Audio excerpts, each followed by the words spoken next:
오늘은 주역 이야기를 해보고자 합니다. 여러분, 주역에서 말하는 재물운 이야기 어떻게 나타나 있는지 궁금하지 않으세요? 우리는 인간의 욕망이 닿는 부분들이 참 궁금하죠? 욕망이 닿는 부분들이라고 하면 먹고 사는 것이 닿아 있는 재물, 본능이 닿는 부분인 이성 문제, 생로병사가 닿아 있는 건강 등이 되겠는데요. 저는 그 중에서도 주역에서 재물에 대하여 어떻게 이야기하고 있을까? 라는 이 부분이 굉장히 궁금해서 다른 부분보다 특히 더 흥미롭게 공부를 해보았는데요. 오늘은 주역에서 말하는 돈 이야기를 해보겠습니다.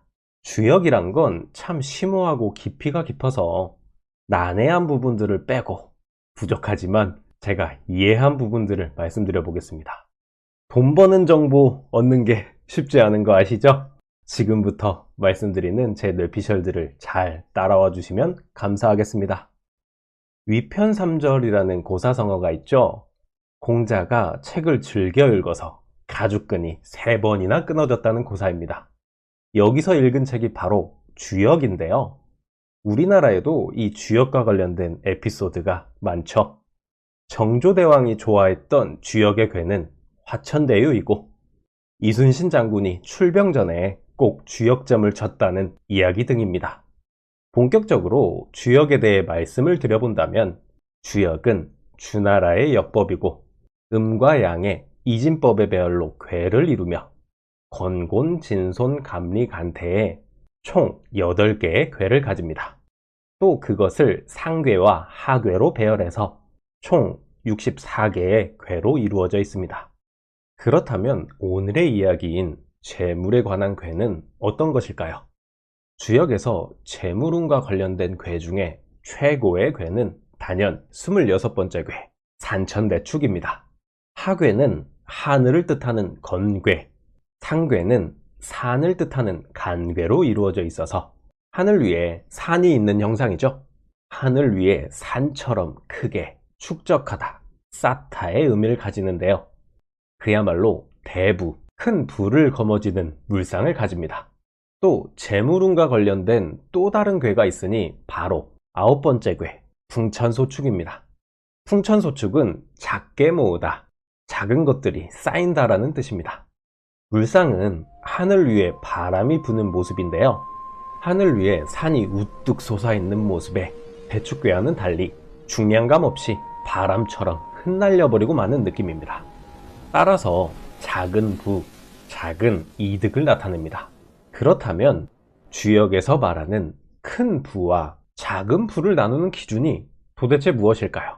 지금부터 이 산천대축과 풍천소축을 2가지의 내용으로 비교해 보겠습니다. 첫 번째는 바로 중심 이야기입니다. 어떤 대상이든 겉에 떠도는 소문 말고 중심부의 속 이야기를 들어봐야겠죠. 겉만 멀쩡하고 속에 벌레가 먹고 있는 과일처럼 겉은 번지르르한 조직이더라도 속이 썩어 들어갈 수 있고 겉은 낙후되어 보이는데 속은 단단할 수 있잖아요.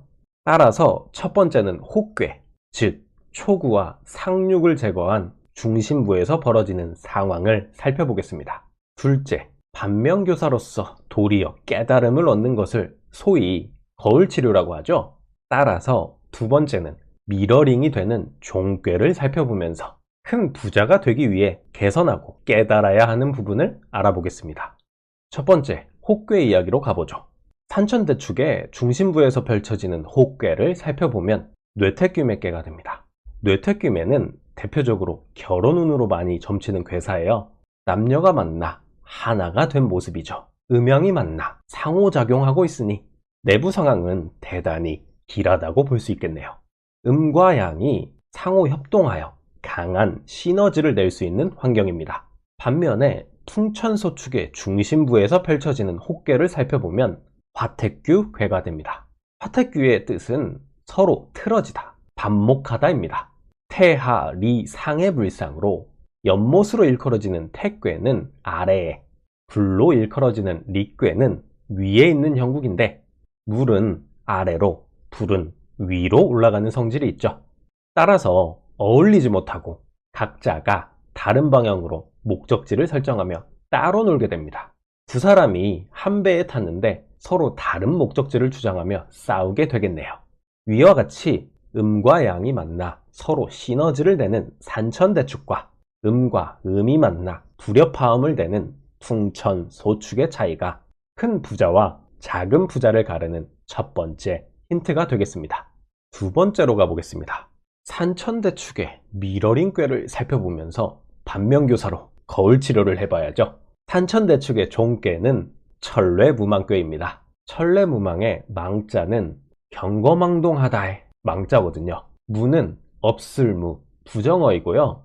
정리하면 경거망동하지 않는다 또는 함부로 행동하지 않고 인내심이 높다가 되겠네요. 그렇다면 큰 부자가 되는 비결은 경거망동하지 않고 인내심이 높은 것일까요? 조금 더 살펴보겠습니다. 생긴 모습인 물상을 살펴보면 천례무망꾀의 하꾀는 우뢰, 천둥을 뜻하는 진꾀, 상꾀는 하늘을 뜻하는 건꾀로 이루어져 있습니다. 즉, 하늘에서 땅을 향해 우레가 치는 거죠. 마치 하늘에서 우르르 쾅쾅하며 귀청이 떨어지게 우레가 치는 모습처럼 하늘의 준엄한 명령 같기도 합니다. 하늘로부터 우르르 쾅쾅 소리를 들으며 항상 깨어있는 의식을 가지라는 경각심을 가진 모습이기도 하겠네요.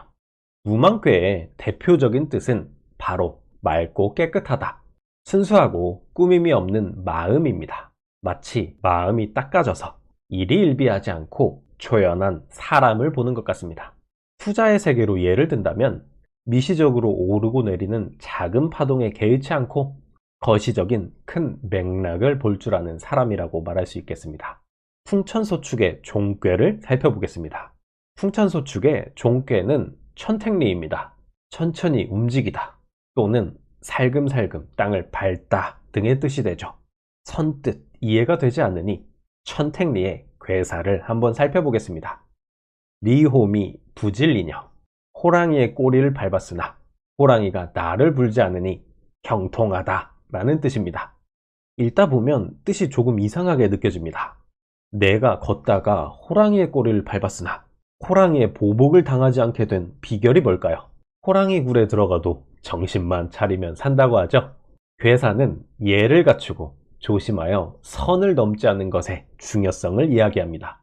풍천소축의 혹괴인 화택규괴에서 분쟁하고 다투던 두 사람이 서로 예로서 대하면 화합할 수 있다는 것을 말하는 것 같기도 하고요.